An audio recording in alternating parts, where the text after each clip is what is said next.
Happy first Friday of 2023, everybody. Welcome back to Rotary and back to reality. I hope everybody had a relaxing break and was able to spend some fun time with family and friends. We're going to flip today's meeting order because our guest has a broadcast that he needs to get back to quickly. So we'll start with our invocation and four-way test, and then we'll do our program. Then we'll introduce guests after that and do our announcements and happy bucks. So I'm going to ask David Carden to come forward to do our invocation.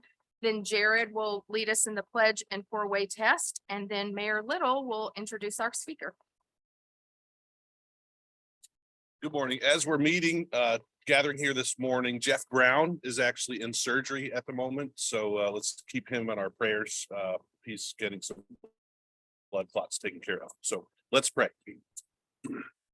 We ask for healing for Jeff Brown and express our gratitude for the skill and experience of his surgeons today during his surgery. We ask for quick healing for him. In this new year, we reflect on our objectives for the world and for our community. Peace, tranquility, working together for a better community and world. And we acknowledge our many freedoms and affirm our commitment to spreading those freedoms throughout the world. Freedom from hunger, sickness, and oppression, the freedom to choose our own destinies. And we reaffirm our commitment to the four-way test to speak the truth, to be fair to all, to build goodwill and better friendships, and to live beneficial lives. We continue in this new year with optimism, renewed energy, and a commitment to serve our community and the world. We pray for guidance and help in these commitments. Amen.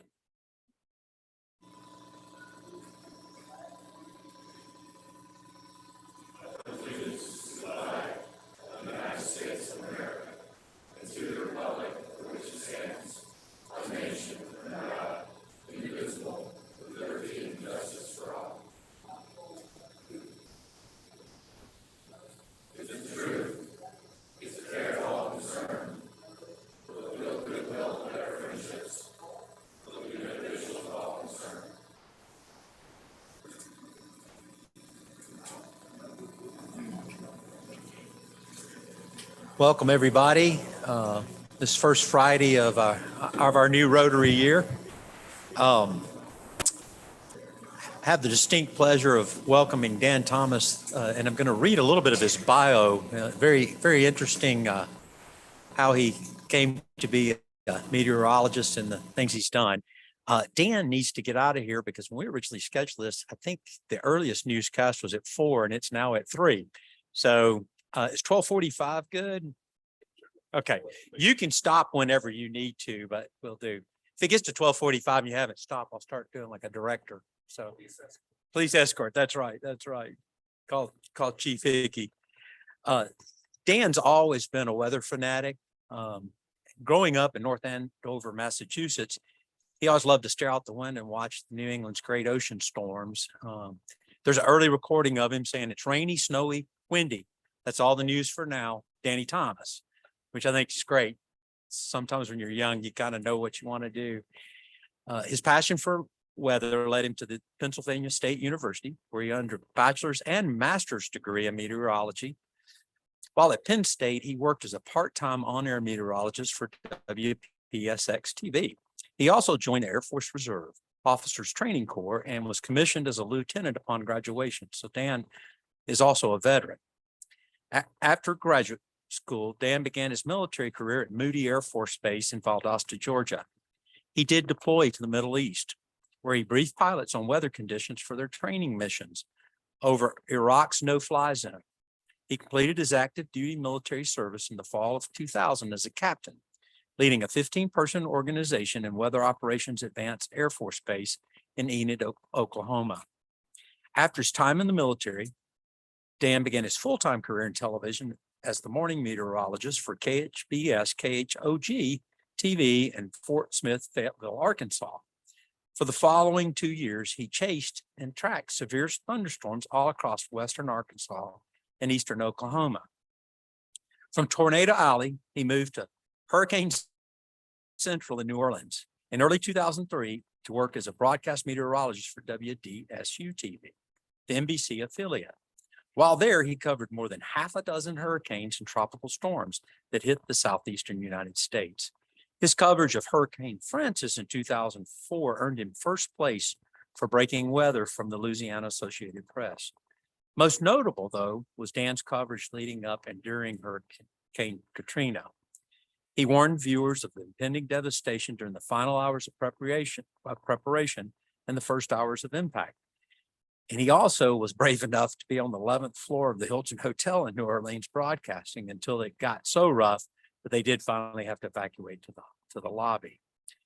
The following days, as the flood waters rose, and unfortunately, I had family in New Orleans at that time too, the crime got really bad. They did have to evacuate to Orlando, where he remained for the following 2 months. Dan moved to Nashville and joined WSMV team in August of 2006. In May 2009, Dan was certified by the American Meteorological Society as a certified broadcast meteorologist, which involves passing very rigorous testing and standards. He joins First Alert meteorologist Lisa Spencer as a recipient of this certification. And WSMV is the only station in town who has 2 CBMs in their staff. Dan's thrilled to call this area his home with its gorgeous terrain, and I would agree with that. Ever-changing weather, we've seen that the last 4 weeks, and very kind people, and I agree with that as well. When not in the office, Dan loves spending time with his wife, Deanna, 2 children, Sadie and Hudson. He loves coaching baseball and basketball, and I guess maybe hockey now is one involved in hockey. And watching his daughter's horseback riding lessons and basketball games. He doesn't take quality time spent with his family for granted. During his me time, he likes to go running, lift weights, play tennis, golf, and even tend to his many flowers and palm trees. That's right, palm trees even in Middle Tennessee. Even though the way my laurels look right now, I'm very curious how his palm trees look. So without further ado, welcome Dan Thomas.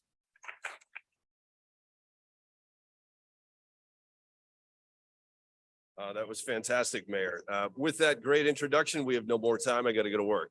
Have a good day. I'm going to actually stand on the other side with a wireless mic so you can see what I'm going to show. I'm going to show some pictures.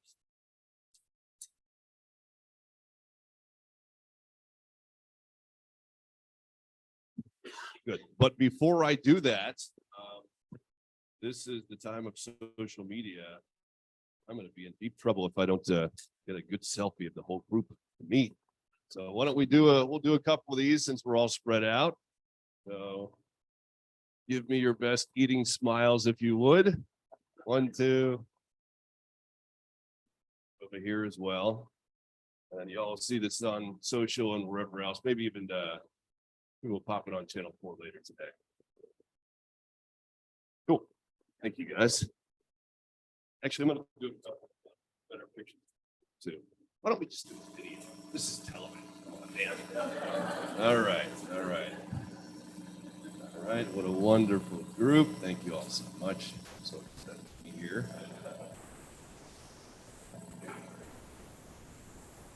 Awesome. All right. Let's get to it. Got a few things to share. We're going to cover a variety of topics. And oh, there's me. So I was in the Weather Center last night. Most of you have not seen the inside of the WSMV4. We've redone the station in the last couple of years, but it's a pretty cool weather center. It's the neatest looking station I've ever been in, and I've interned in Boston. I'm pretty excited about the work situation we've got there. So the mayor gave me a fantastic rundown. We're going to blast through these pictures. Pictures sort of match the story. I'm from Boston. I'm a huge Boston sports fan. Patriots are done this weekend. They're going to lose to the Bills. It makes me want to cry. Celtics and Bruins are good looking, and the Red Sox are another story. But I've been a huge Boston sports fan my whole life. Mount Washington, New Hampshire. If you've never vacationed in New England, go to central New Hampshire in the spring, the fall, the summer. Don't go there unless you're going to ski in the middle of the winter, because you won't be able to see this observatory where the highest wind gust ever observed by man was recorded, 231 miles an hour. We're going to talk about tornadoes and just a little bit, and we'll compare that, but it's nuts. So we were up there, Deanna and me and the kids and the family several years ago. So Mayor Little mentioned that I've loved weather my whole life. When I was 6, I made that recording.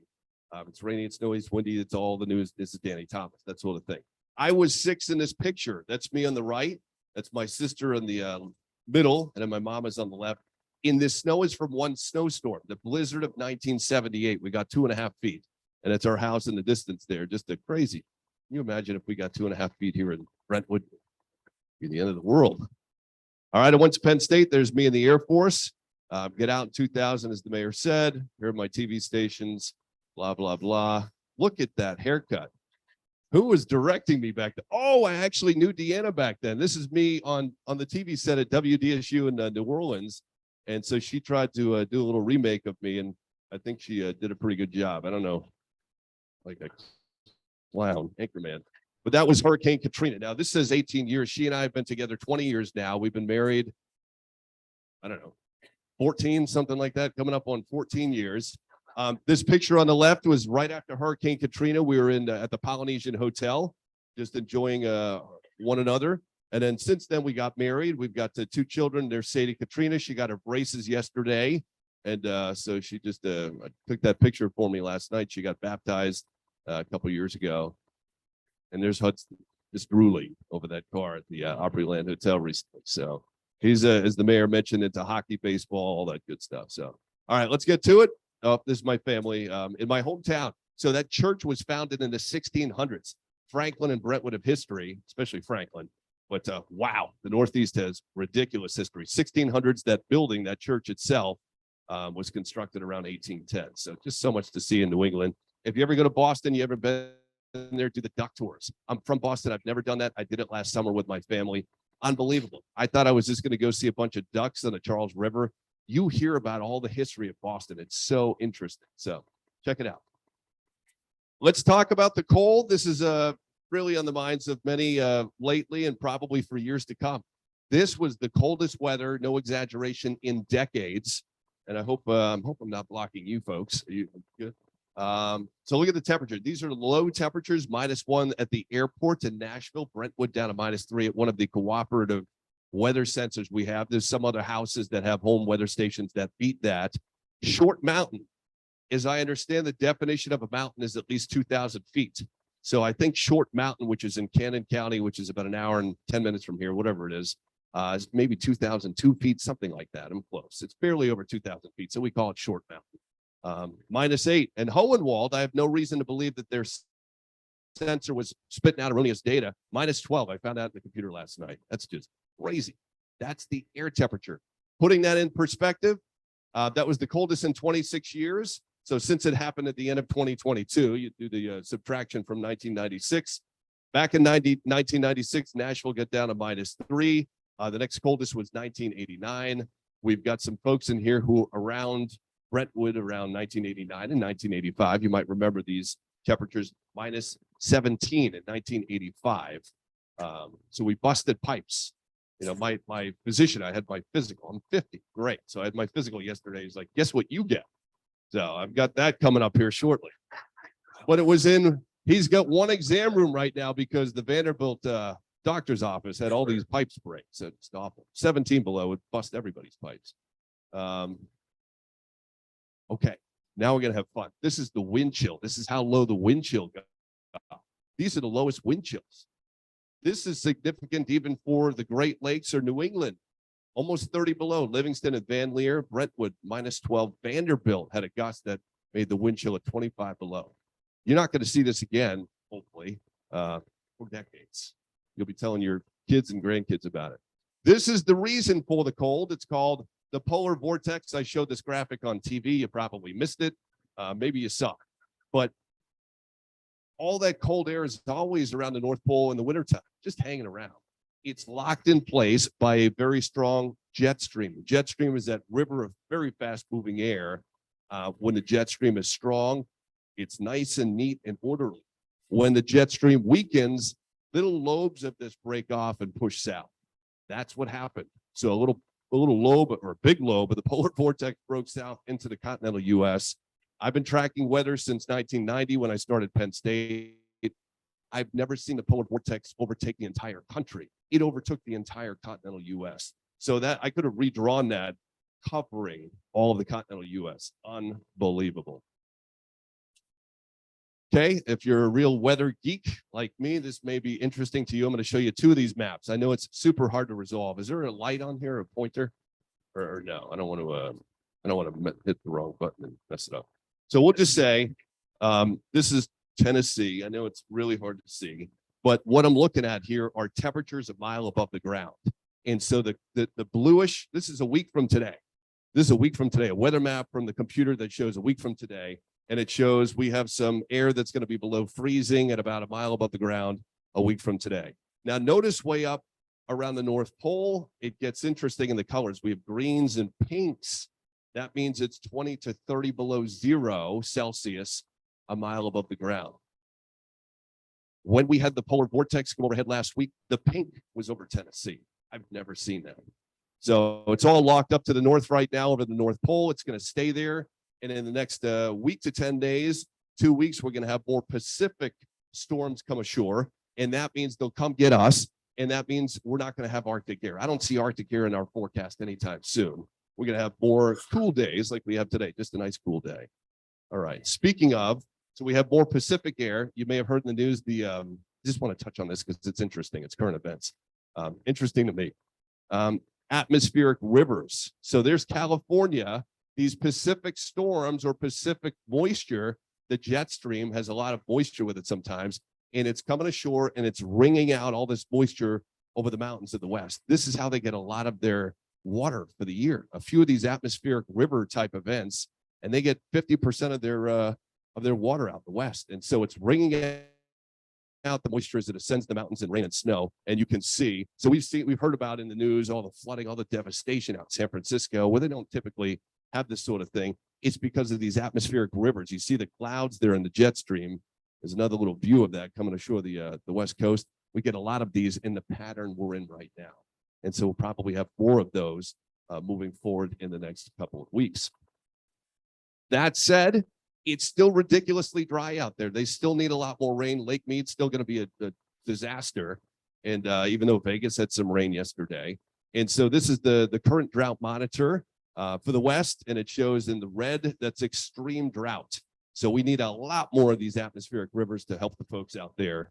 And so in the meantime, Californians will keep coming to Brentwood and Franklin and saying, we're out of here. Our drought is over. The entire state of Tennessee, the drought is done. So, all right, tornadoes interest a lot of people. Should we get to it? Williamson County history tornadoes. I looked up all the tornadoes. There's actually a website. You can look up any county in the country and see all the tornadoes that have happened for the last, I don't know, 150 years or whatever. It's very, very fascinating. There's Williamson County focused on you. And so the color codes show that an EF0 is light blue, 65 to 85 miles an hour, EF1, 86 to 110.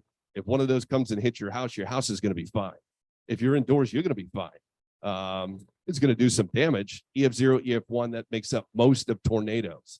EF2 and EF3, we're getting more serious. 111 to 135 for the winds at EF2, 136 to 165 for EF3. This is going to take down, if you don't have a very well-constructed house, walls, chunks of roofs. As soon as you lose your roof, tornadoes don't hang around long. They're in and out 10 seconds, something like that. What happens first is part of the roof comes off or windows break. When windows break, air fills the upstairs and it helps get that roof off. Once the roof is off, then walls can come down a lot more easily. So, and then by the time the upstairs is falling apart, then it starts working on the downstairs.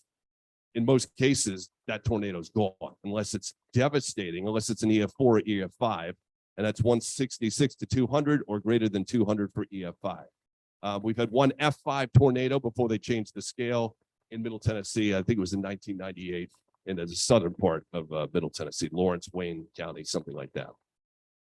Let's dive deeper. And this presentation is on Steve's computer.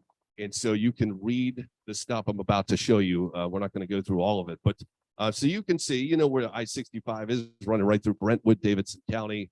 You can see where some of these big ones hit. Some of them were very insignificant. I'm going to look at 5 of these because I just think you're probably interested. So here we go. And again, you're not going to be able to read this. This is the One of the weakest ones, it was in 1868, but this one crossed the interstate. And some of the highlights from this essentially is that it began not far from downtown Franklin, not far from Fieldstone Farms. And I believe this is the one that went over toward Edmondson Pike and Holt Road. 5 people were killed. This is 1868. A tornado is going to kill people, even if it's sort of weak in 1868, because they don't know what's coming. 1885. This one also crossed the interstate. This one took down a church. The church was not insured and valued at $3,000, but it just destroyed the church. They don't have information on, who died or who got hurt. Now we come a little more recent. This is my birth year, 1972.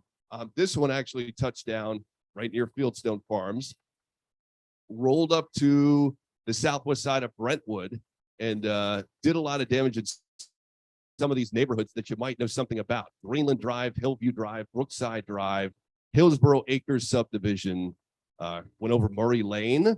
So this is 50 years ago, 51 years ago. Seward Road, Meadow Lake Road, before lifting a mile from the center of Brentwood. So it missed downtown Brentwood.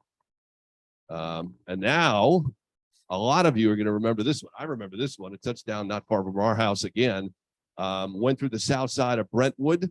This is 2017 in March at 7 o'clock in the morning, and did a bunch of damage over by not far from Costco in Cool Springs. Rolled through like it's a retirement subdivision over there, something like that. Hit the golf course, whatever that golf course is over there. Is it, what is it? Legends? Yeah, tore that up pretty good on the edge of that that road that is not far from Franklin Road.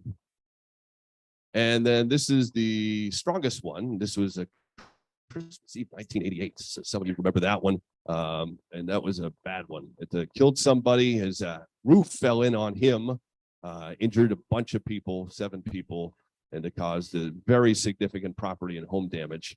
And that didn't get too far from what looks like Crockett Park before lifting. So you want access to that stuff. Steve has it all.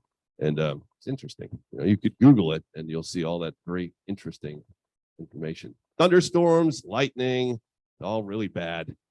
It can help us. It gives us rain, but you don't want 50,000 degrees for lightning to come and get you.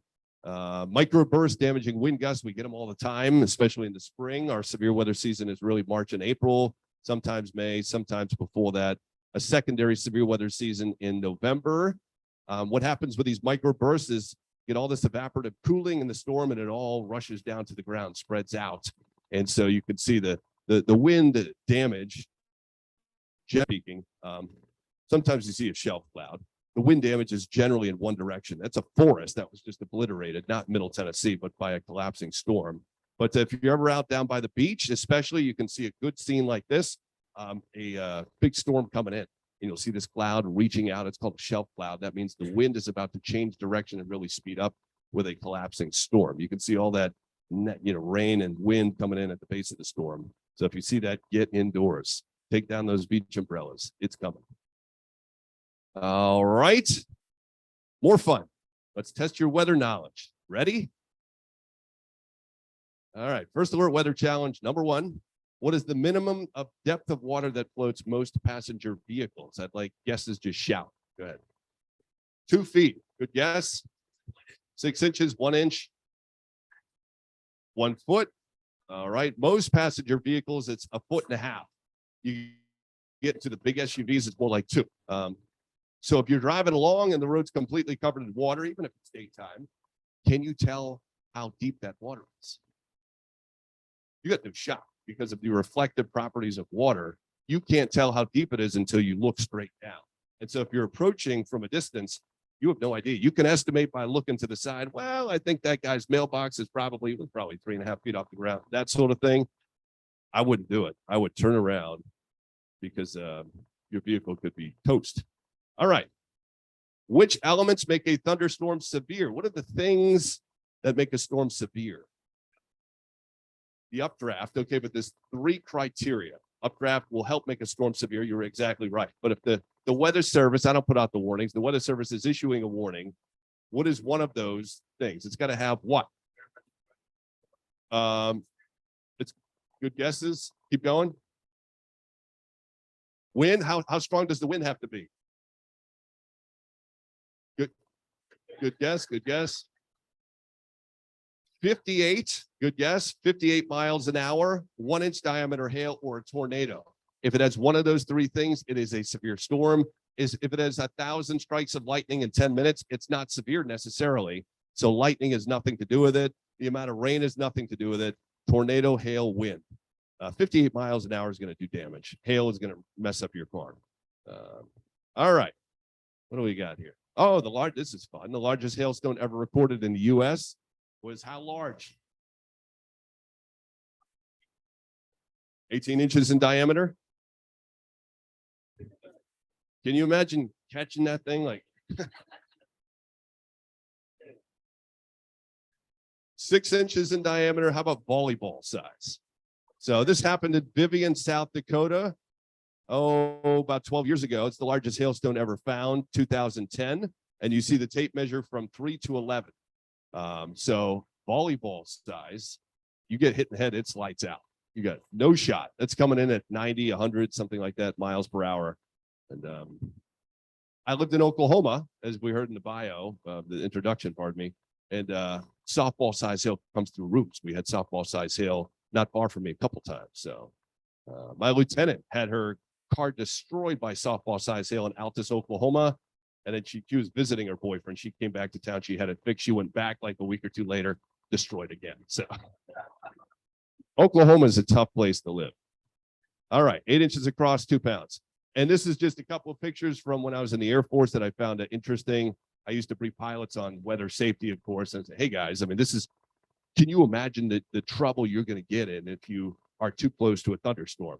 You can trash your wing, you can crack the windshield, you can totally destroy the engine there, the intake, or just wreck the whole jet. So not recommended. So that, it was good for them. It was obviously entertaining, these pictures. I don't know how that guy made it back to the ground, but he obviously went through it because you could see the damage on the leading edge. We got one more, and then we'll do some experiments. Oh man, I meant to turn this on. This may affect our tornado. The fastest winds of the strongest tornado ever recorded are most similar to the top speed of which object, which item? A Kawasaki motorcycle. We have a golf ball off the tee. Not my tee shot, maybe your tee shot, but golf ball. Archery, bow and arrow. A single engine Cessna, like that. 9mm bullet. Ooh, it's fast. A cheetah,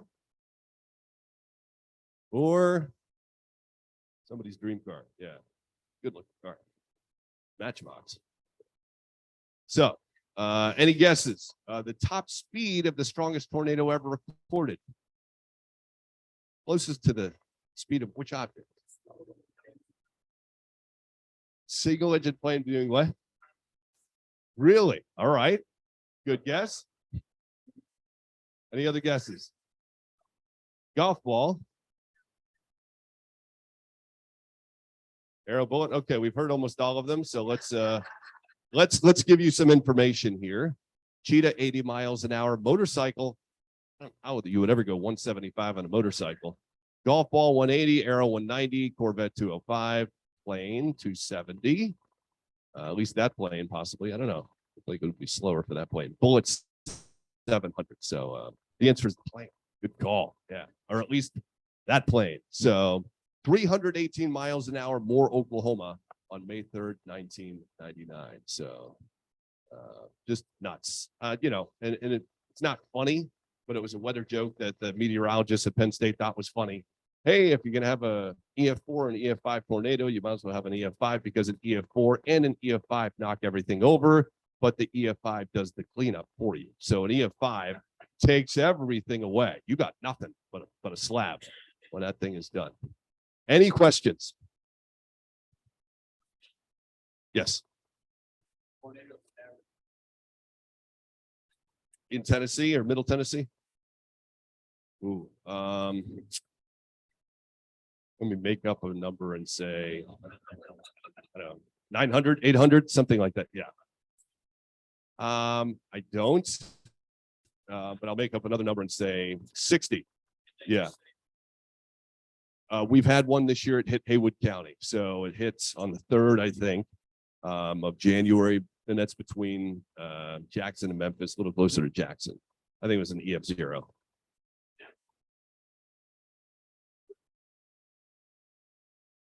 Yeah, definitely. I mean, it depends on what we're talking about, but if we're talking about aerial coverage, it's going to generally be the wind. If we're talking about just the chance for utter devastation, it's going to be storm surge. You know, if you have 3 feet of water moving at like 10 miles an hour, it's going to take down, you know, most regular homes. And so if you're close to the coast and you get the storm surge, you may lose most of what you got. It may take the home with you or take the home away. But wind is a much better chance to do damage farther inland if we're talking about hurricanes and such. Hurricane Charlie devastated the coast and devastated Orlando. Hurricane Charlie, like almost 20 years ago, had winds over 100 in Orlando. That was a surprise to those folks as the storm was sort of changing course. So, yes.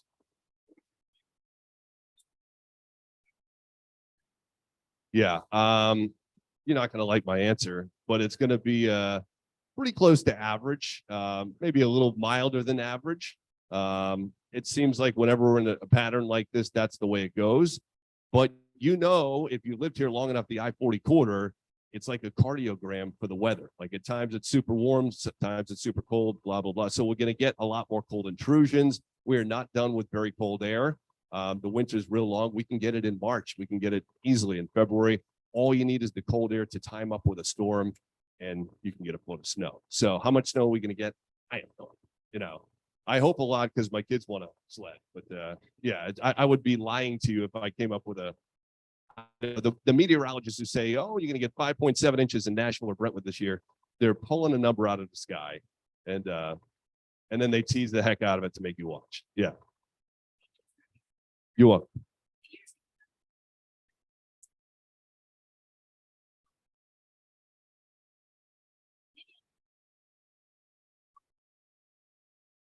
Yeah. Yeah. It's been around for a little while. Derecho has been around for a little while. I learned about it in school, and it's just essentially a storm that's coming along that causes very extensive wind damage, maybe winds greater than 75 miles an hour over a very long distance, maybe 400 miles, something like that. We had that. I actually have it in this presentation. I knew I couldn't show everything, so I turned it off.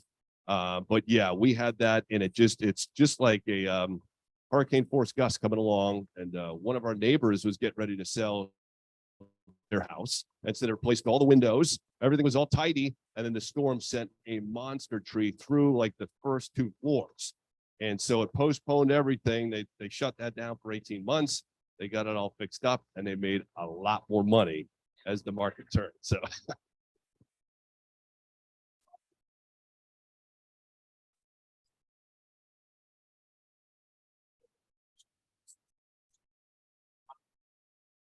Yeah.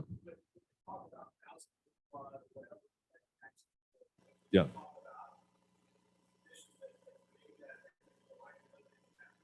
Sure, that could easily happen again. The chances of us getting 20 inches of rain, I think out in Benton County, they got more than 21 inches in 60 hours, very, very low.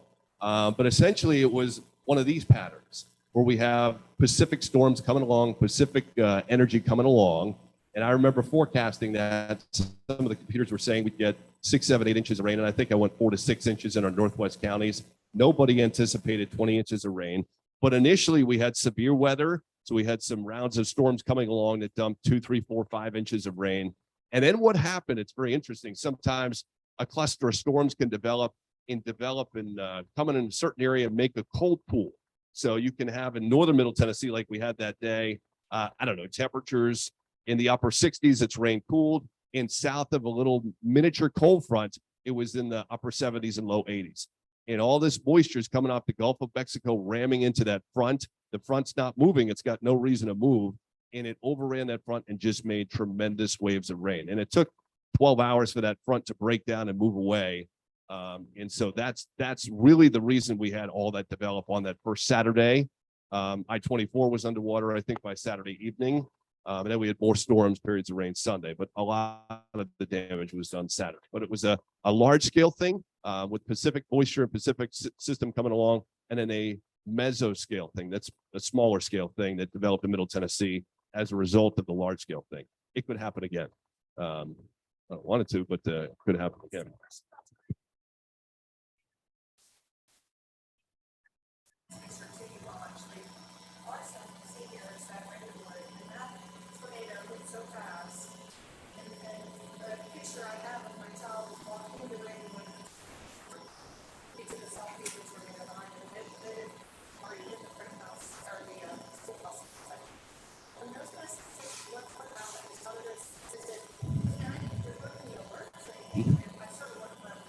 Yeah.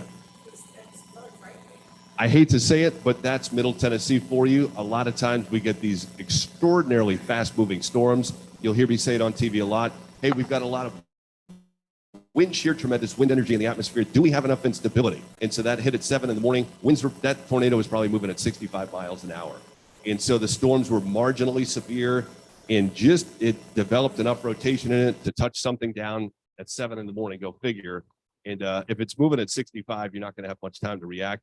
It was a very weak rotation. Couple it on the radar. The weather service pulled the trigger, but I'm sure they were wondering, is this materializing? And then it does. It hits the morning drive, and it's an awful timing. So in Middle Tennessee, day or night, we get these totally different from the plains, these very fast tornadoes that last 10, 15 minutes at most, sometimes 3 to 5 minutes, and they can do a lot of damage. And if they come at the wrong time, it's just not good in a populated area.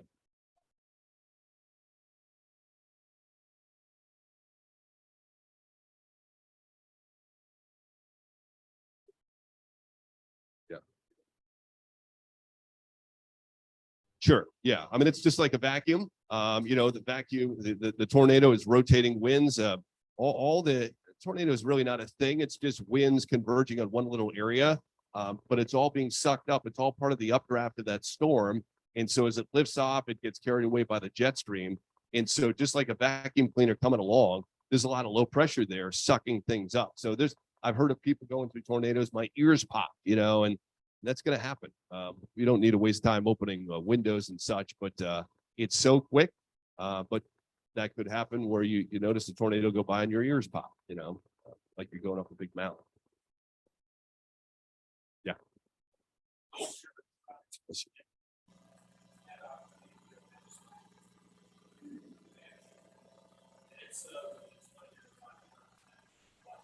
Sure. Yeah. Mount Washington is in the White Mountains of central New Hampshire. It's the site of that 231-mile-an-hour wind gust, the strongest wind gust ever recorded by man. And all around there, they've got some fantastic skiing. So they have something called the Cog Railway, which is a train up the side of the mountain.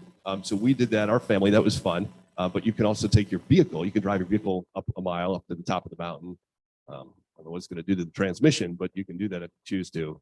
And get a little bumper sticker that says, hey, I climbed Mount Washington in my car. But yeah, it's a great place to visit. Just so beautiful. So,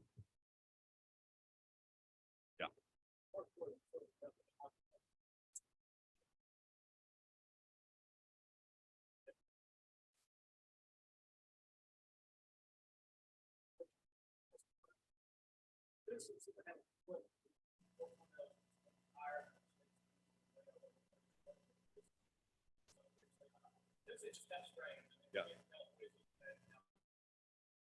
Yeah. Yeah. No, Tennessee is special. Tennessee, Mississippi, Alabama, all very special in their tornado setup. And that's why I love living here in part. It's just so busy and active for me. We're close to the Gulf of Mexico. We get a lot of storms in the mid levels of the atmosphere coming in from the plains before they turn. What happens a lot of times in severe weather, you think North Carolina, why doesn't North Carolina get the tornadoes we get? And the reason for that is you think they're at the same latitude. They get sometimes the same Gulf influence, but the mid-level energy is coming in like this and then lifting up toward the Northeast. And so it's not going to get North Carolina. It's going to get Ohio, Indiana, Western Pennsylvania. So North Carolina is a little safer, but Tennessee, Alabama, and Mississippi, we get that instability that we need. We always get that strong wind and makes it happen. So it's a dangerous place to live. You got to have a weather radio. sounds like it's super old school. Got to do it because you need back. We saw in the tornado in whatever March of 2021, the cell phones fail. They're going to fail. It's computers. Towers get blown down.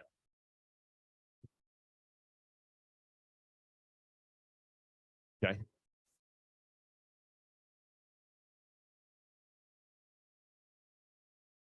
I think it peaked over there on the west side of Cookville.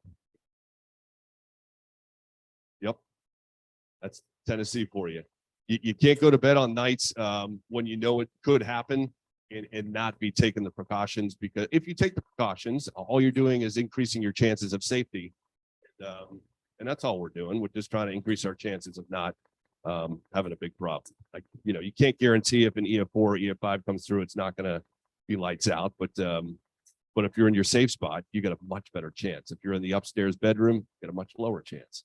So, all right, I'm going to get in trouble if I don't do these experiments and run off to work. It takes about 2 hours to prep a show, and I start at 3. Let's do a couple experiments. These are sort of fun. This is the first one I'm going to do, and it's my tornado in the box. You can do this with your kids or grandkids if you want. I know I get a lot of stuff in the way. Hopefully you can see this. I'm going to turn the box so these folks can see it in a minute, but all we're doing is we're just, you know, boiling some water. We're forcing rotation because of this box. Air is rising, the steam is rising as a cooler, drier air in the room comes in. And because I've put holes in the sides of the box, the way I've done, it forces a little rotation. And you might see that already. I don't know if we have control of the light switch, but it's already starting to try to form a little tornado in there. Pretty cool. So I'm gonna put the mic down for a sec.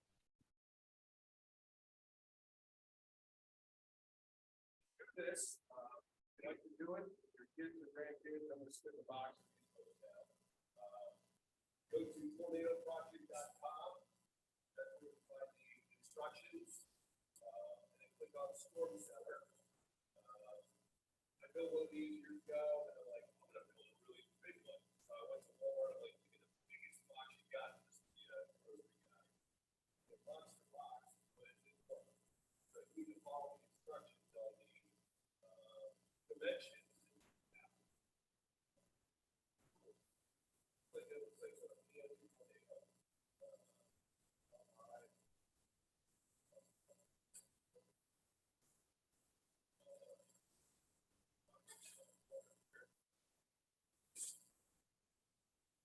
Do a couple more things. I used to, when I was in the Air Force 25 years ago, I used to cook with these gloves. And then I said, wow, they're getting nasty. I'm gonna use them in my weather experiments. And I was down in New Orleans talking to some kids. I don't know, taking something off the hot plate, and their eyes got as big as golf balls. I said, what's the problem? They're like, your mittens are on fire. Both my mittens were burning on my hands. You can see the damage marks. So I don't use these anymore. They're too dangerous. My mom heard that story, and she went to like Linens and things, some, you know, long gone store, and bought me these.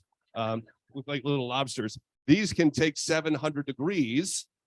Mind you, the temperature of the boiling water here is 212, so that won't bother me. So I'm going to move this aside in a minute. Actually, where did I put that? I'll just move that aside in a minute. In the meantime, I want to do this, because this is where I'm going to put the, who wants to light this giant firecracker for me? Any volunteers? I take this to schools all the time, and I say that as a little joke. And all the teachers wake right up. They all been asleep for 35 minutes, and I say, who wants to light this giant firecracker? And they all panic. This is actually an empty cardboard cylinder. It's got a little tennis ball can cover glued to the bottom. Fancy wrapping paper to make it look like a little firecracker, and a flimsy extension spring. But listen to what this empty cylinder can do.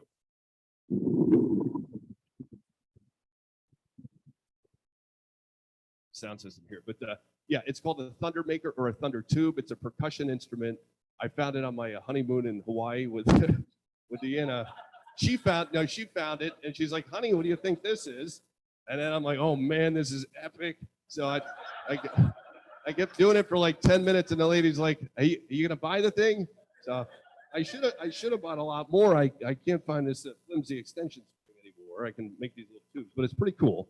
And you can get a smaller version of this online if you want to.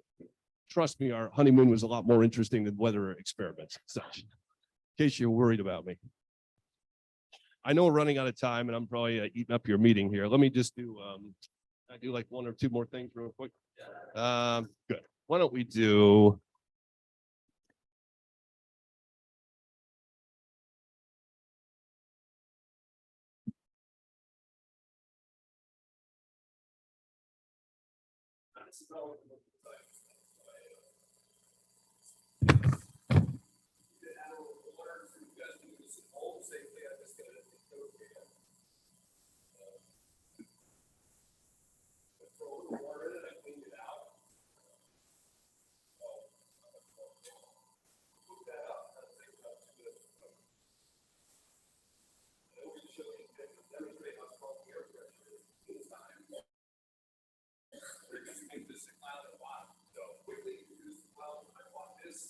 Bottle of apple juice, I don't know, 25 years ago. You didn't find the glass bottles anymore. Thank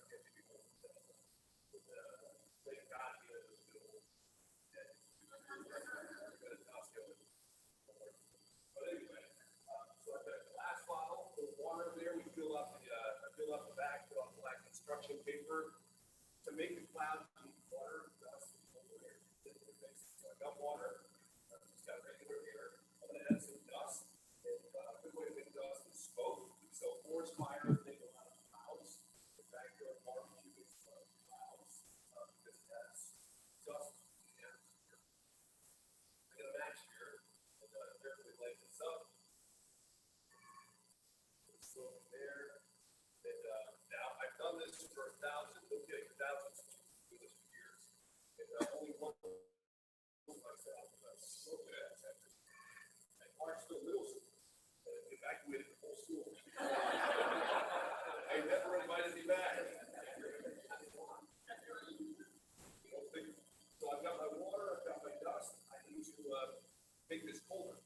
Now, real quickly, I can put this in the freezer and see if it's not cold. So instead of using this sucks the air out. If you remember high school science, PB was in our team. Oh yeah, but if I don't change the volume of my container, if I lower the pressure, the temperature happens. Just the same. I've got this can of compressed air from Lowe's or something. It's a can of air.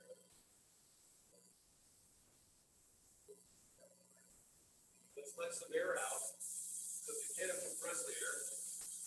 And because the volume of the can is not changing.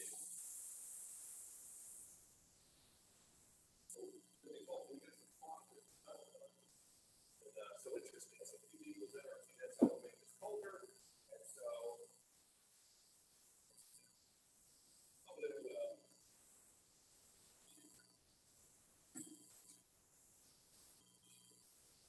spin it. You guys will be able to see this just about but I suck some air out. Hold up the cloud and also the cloud is gone. I stop some.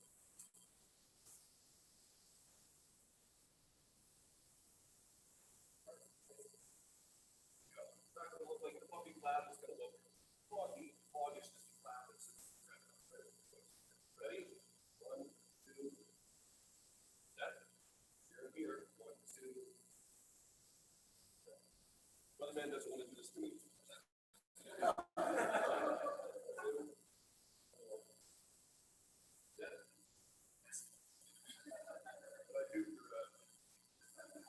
Let's do the last thing, and then I'll let you go, and I'll sit by here. Yesterday, let's see how much this is. Let me show you.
Water vapor takes up much more real estate, so if we instantly go back to a liquid, and air in the room can't compensate fast enough, get the air pressure back. We're back.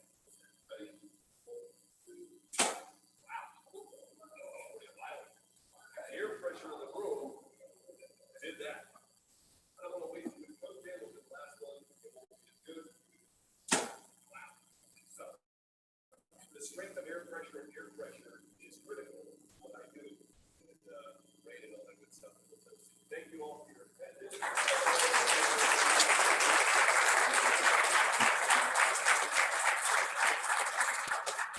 Thank you so much, Dan. Just so everyone knows, he's already signed our book. We did that on the front end in the interest of time. And we do have one request of you. We have a service project in Waverly tomorrow, and the forecast is 60% chance of rain. Can we take that down a little bit? Thank you. Okay, so we did our meeting backwards today. We're going to now ask our secretary to introduce guests and visiting Rotarians. And Jordan, he's going to go ahead and do Happy Bucks in the interest of time. So you're off the hook. All right, Barry, where are you? You can introduce your son if you'd like. But you're sitting nowhere near him. This is my short 6'2" son, Nelson Andrews, Vice Mayor of Brentwood. And he came today because he is going to be running one of these days, but at the same time, he would probably say the same thing that I would. We hope that everyone gets out and votes for Devin today across the street. Pardon me?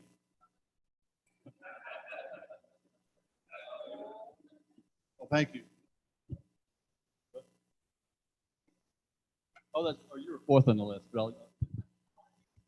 I'm here to introduce my friend here, Deanna Lambert.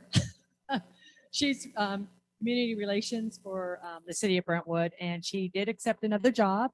We'll miss her deeply, but she is now going to be the Tennessee's communication director for and TNDP, right?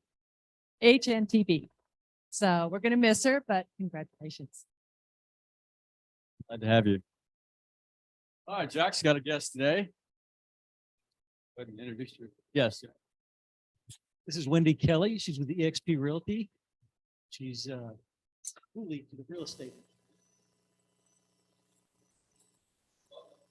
Welcome. You should have started a year ago.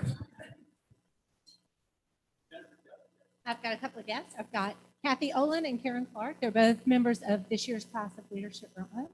And I'm glad to have them. You can do it. It's a lot of fun. Great, thank you. That's all the guests. We're going to do Happy Bucks real quick. You do it.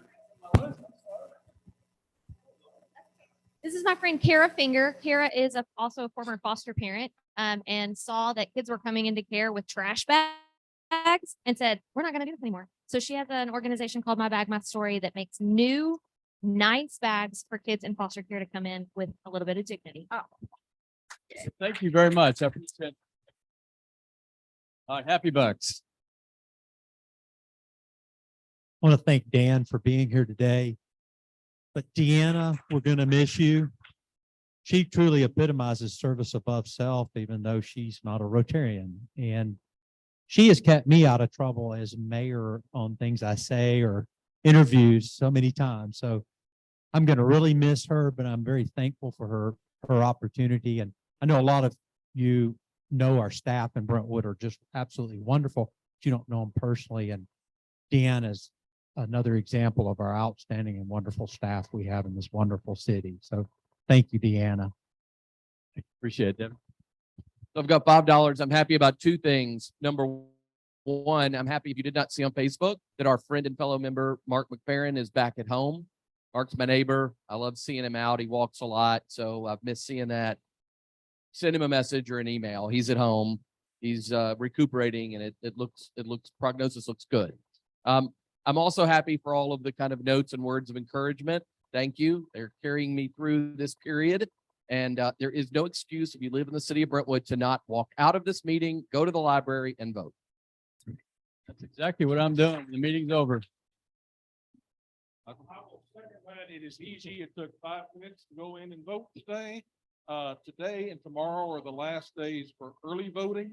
And that's much easier to vote early than it is to vote on the 12th. But if you miss it, vote on the 12th next week. And this is Rotary. We don't need politics. Just vote for the Rotarian of your choice. Drew? I just want to say thank you to those that are able to attend after this meeting, vision statement exercise that will be in the conference room that I will be leading. And then I'm also grateful for Jane that has to pick up for me at 1:30 when I have to leave to go take my son to a basketball game. So thank you to all of you that will be participating in that. I'm just grateful to Curry and all the folks over at Andrews Cadillac who took care of my son when his car had the umpteenth millionth issue with the car. So thank you, Curry. Thank you.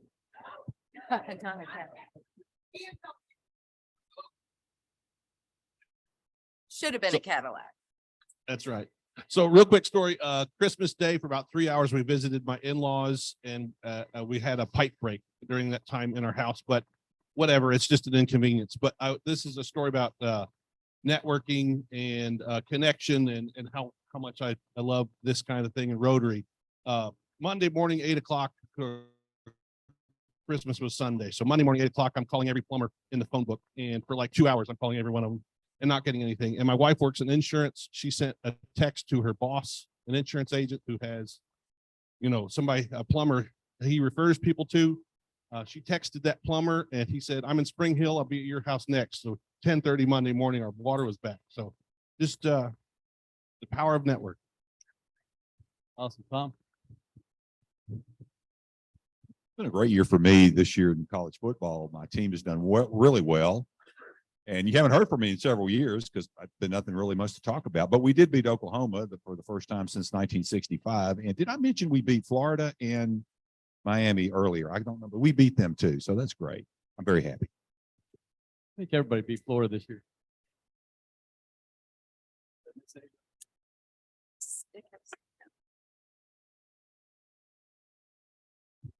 The last one, the happiest one. We went to Florida over the Christmas holidays and we did not take Southwest Airlines. You got there quicker by driving. Anybody else? Is this the boring side? You guys be over there. Awesome. That's Okay, it. so we have a few announcements before we adjourn. We have the Waverly food distribution tomorrow. If you have not yet signed up and are able to join us, please do. The carpool will be leaving at 5:15 from Brentwood Library tomorrow. Would love to see you there. Let me know if you can make it and you haven't already signed up.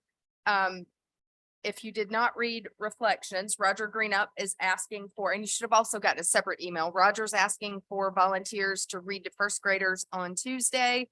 Please let him know if you're able to help with that. Harpeth River Cleanup is coming up on January 28th. And there's sign up sheets on the table. So please sign up if you have not and can help with that.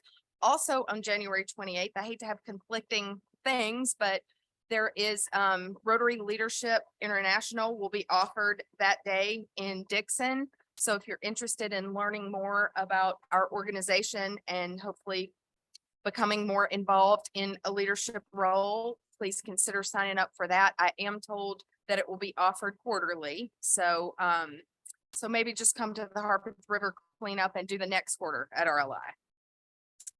Let's see. Please vote. We already covered that. And I think that if you can help put away chairs, that'd be great. Stacks of 8. Anything else? Did I miss anything? Okay. If there's nothing else for the good of Rotary, we are adjourned. Happy New Year.